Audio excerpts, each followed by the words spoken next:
Hey there, John Darcy here. Day 6 after my ceramic on ceramic mat ortho resurf that Bill Walter Jr. has put in the old left hip. Progress is going really well. I probably look great. I've been inside for 6 days. Fluorescent lights will do that to you. Yeah, progress is really good. Pain's been good. I haven't plateaued at any stage, which has been really nice, because that can be something that probably gets pretty depressing, I imagine, if you're making incremental improvements every day and then plateau at this stage. Something you don't need.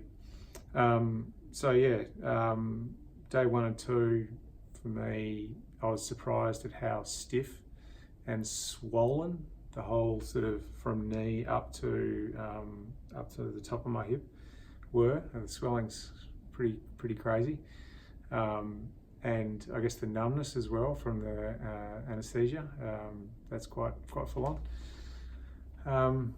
And today is actually the first day where I've felt pain in the thigh, because I guess the drugs have worn off and I've just been taking Panadol for the last few days. So yeah, my whole thigh was extremely tender to touch, and yes, I have lost my voice. I don't know why, but I have.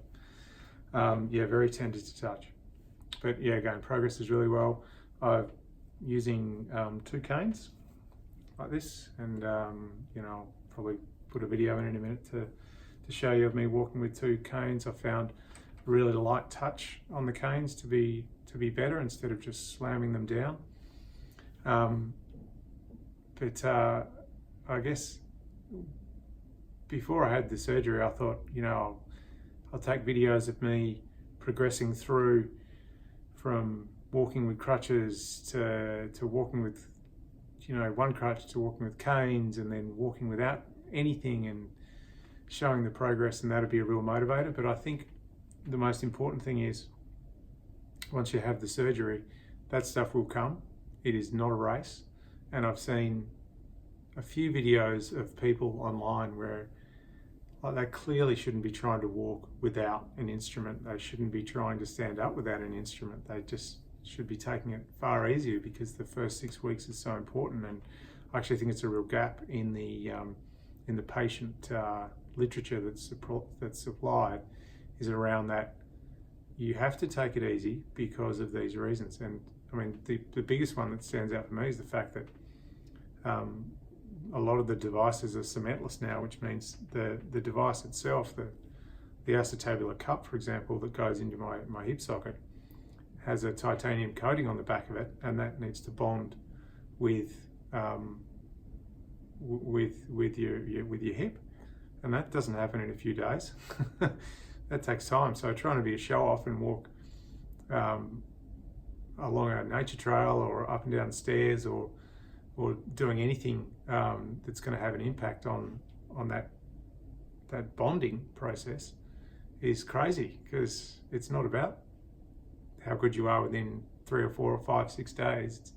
It's nice to see the progress, but I think it's more important to realize that will happen, and don't rush it is the most important thing. If you're sore, do not rush it. It's crazy.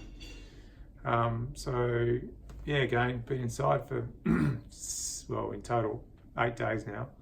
I've been outside for a total of about 10 minutes. So I'm going a bit stir crazy, but again, extremely excited about the progress. Absolutely wrapped with the ceramic device that I've got, that mat ortho I've been developing along with surgeons like Bill Walter Jr. for the last 10 years. There's some brilliant research out there which is worth taking a look at. I'll share some links to some of the people who inspired me, and then at the same time have now made me think, well, hang on, am I inspired here, or am I joining a competition to see who can be perceived as, the person that stood up and walked without sticks the quickest? And that should not be the goal. Going home tomorrow, extremely excited. Flight back to Tassie. I've got good seats, and what else? The Mater Hospital's brilliant, and I can't speak any more highly of Bill Walter Jr. and his team. I've watched a lot of his research videos on Vimeo as well. Does, you know, a lot of research in the background, and yeah, it's putting my hip in the right hands, that's for sure. I think that's it for now. Yeah, again, I'll post video of me moving around. I do feel like I could walk without canes. In the video that I'll share, you know, I'm barely sort of even touching the cane on the ground, but again, you need it there for support. And yeah, so I look forward to doing some more videos, and not necessarily just providing a video showing this is me doing a stair walk or me skipping or something like that, but trying to highlight one or two things that might catch you by surprise as part of this process. So yeah, thumbs up.